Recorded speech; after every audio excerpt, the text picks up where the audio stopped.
श्री कृष्ण बच्चों, कक्षा 4th में आपका फिर से स्वागत है। कक्षा 4th में आज हम पाठ संख्या 8 के आगे के प्रश्नों के बारे में अध्ययन करेंगे। तो हमने प्रश्न संख्या 13 तक पिछले वीडियो में अध्ययन कर लिया था। तो आज हमारे प्रश्न हैं 14 से आगे के प्रश्न। ठीक है, तो प्रश्न संख्या 14 है बच्चों कि यदि भालू का एक बच्चा आपके शहर या गांव में आ जाए तो आप क्या करेंगे। प्रश्न क्या पूछ रहा है कि यदि भालू का एक बच्चा आपके शहर या गांव में आ जाए तो आप क्या करेंगे। अब कोई भी वन जंगली जीव अगर भटकते भटकते हमारे शहर में आ जाए, हमारे मोहल्ले में आ जाए तो हमें क्या करना चाहिए। तो हम उत्तर में क्या लिखेंगे बच्चों कि हम तुरंत वन अधिकारियों को सूचित करेंगे। जैसे हमारा इलाज कौन करता है, डॉक्टर करता है, हमें पढ़ाता कौन है, टीचर पढ़ाते हैं, है ना। तो ऐसे ही जीव जंतुओं के लिए भी कुछ अधिकारी होते हैं जो जिन्हें ट्रेनिंग होती है कि उन्हें कैसे अपने नियंत्रण में लेना है, उन्हें कैसे पकड़ना है। हम लोग तो इतना जानकारी नहीं रखते ना, हमारे पास ऐसा सामान होता है कि हम उन्हें पकड़ सकें।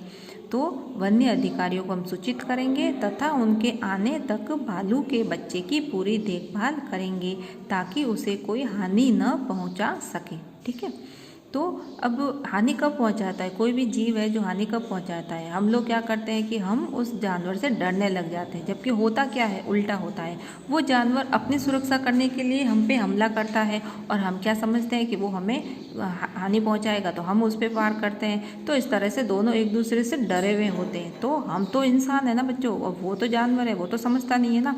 तो हम इंसान हैं, भगवान ने हमें अगर अक्ल दी है, बुद्धि दी है, तो हमें अपनी अक्ल का उपयोग करना चाहिए और जहाँ तक सबसे पहले उस पर वार नहीं करना चाहिए। हाँ, अगर वो हानि पहुँचाए तो हमें कुछ एक्शन लेना चाहिए, अन्यथा हमें उसका ध्यान रखना चाहिए अच्छी तरीके से और लाड दुलार से उसको, जब तक वन्य अधिकारी नहीं आ जाते तब तक उसे लाड दुलार से अपने पास रखना चाहिए। खाने पीने की उसकी व्यवस्था करनी चाहिए।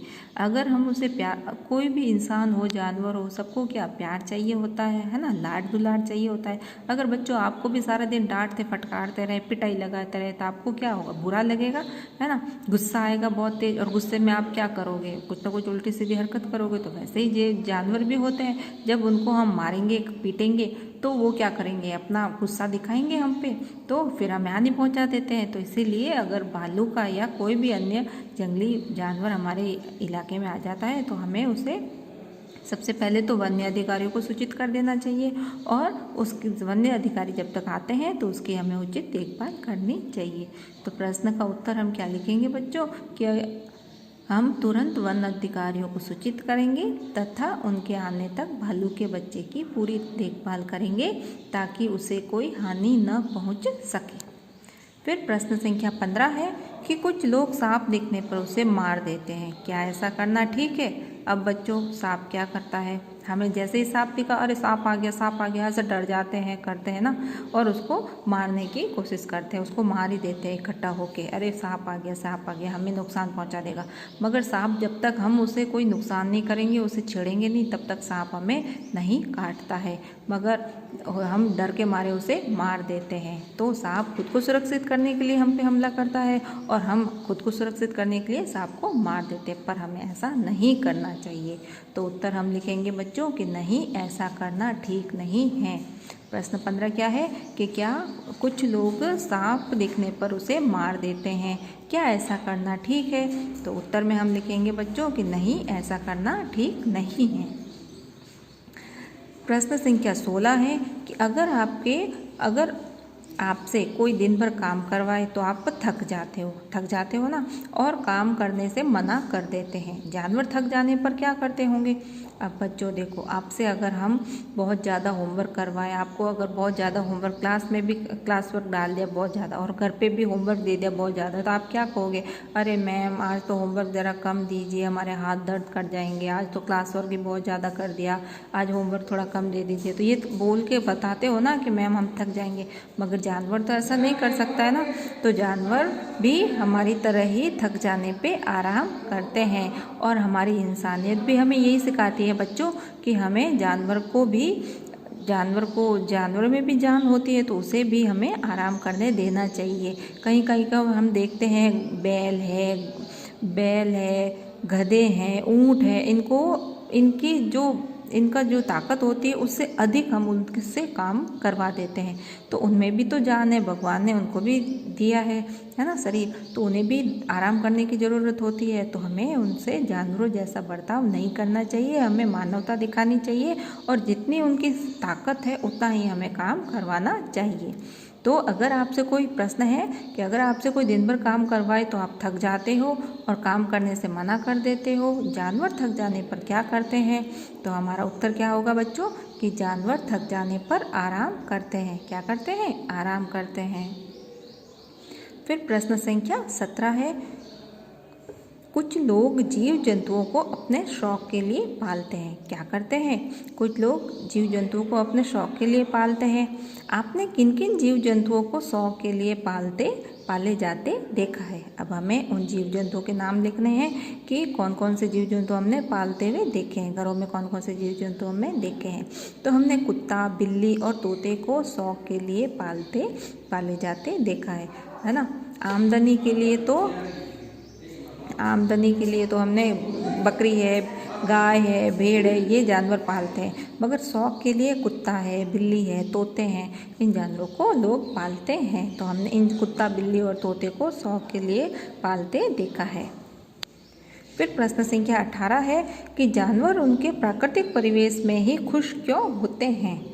प्राकृतिक परिवेश मतलब जैसे अब हमारा घर है, हम और कहीं जाते हैं तो क्या होता है, थोड़ा अनकंफर्टेबल लगता है ना, आनाकानी होती है, हमें नींद भी नहीं आती है। तो वैसे ही जब जानवर है, जानवरों का प्राकृतिक परिवेश मतलब उनका खुद का घर जो क्या है, जंगल है। तो जानवर उनके प्राकृतिक परिवेश में ही खुश क्यों होते हैं? अब आप लोग अपने घर में जितनी आज़ादी मिलती है, बाहर कहीं जाते हो तो उतनी आज़ादी मिल सकती है? नहीं मिलती है ना। तो आप अपने घर में खुश रहते हो, तो वैसे ही जानवर अपने घर में खुश क्यों होते हैं? तो उत्तर होगा बच्चों कि जानवर उनके प्राकृतिक परिवेश में ही स्वतंत्रता महसूस करते हैं और इसीलिए उसमें ही खुश होते हैं। अब हमें अपने घर जैसी आज़ादी कहीं मिलती है क्या? कहीं नहीं मिलती ना। मन चाहे जैसे खेल सकते हैं, मन चाहे जैसा खा पी सकते हैं, मन चाहे जैसे कपड़े पहन सकते हैं। मगर हम किसी मेहमान के यहाँ जाते हैं या कहीं घूमने जाते हैं तो कितनी तरह की हमारे बंदिशें लगी होती है ना। तो हम किसी मेहमान के यहाँ जाते हैं तो हम अपनी मनपसंद का खा नहीं सकते, क्योंकि इच्छा वहाँ पर तो जो बना है वही हमें खाना पड़ता है ना। और उठने का, बैठने का सब तरह से हमें ध्यान रखना पड़ता है। तो जितनी हमारी घर में हमें आज़ादी होती है, स्वतंत्रता होती है, उतनी बाहर नहीं मिल सकती है। तो इसलिए जानवरों को भी उनके प्राकृतिक परिवेश में वो खुश होते हैं, स्वतंत्रता वहाँ उन्हें महसूस होती है, इसलिए वो उसी में खुश होते हैं। फिर प्रश्न संख्या है 19 कि हम जानवरों की क्या मदद कर सकते हैं? प्रश्न 19 क्या है कि हम जानवरों की क्या मदद कर सकते हैं? तो उत्तर लिखेंगे कि हम जंगलों को न काटकर जानवरों की मदद कर सकते हैं। अब सबसे बड़ी जानवरों की मदद क्या होगी बच्चों कि हम जंगलों को ना काटें। अगर जंगल नहीं कटेंगे तो जानवरों के घर नष्ट नहीं होंगे, और जानवरों के घर नष्ट नहीं होंगे तो जानवर अपने आराम से जीवन व्यतीत कर सकते हैं। फिर प्रश्न संख्या 20 है बच्चों कि चिंकारा, नीलगाय, बंदर और जंगली सूअर की कोई एक विशेषता बताइए।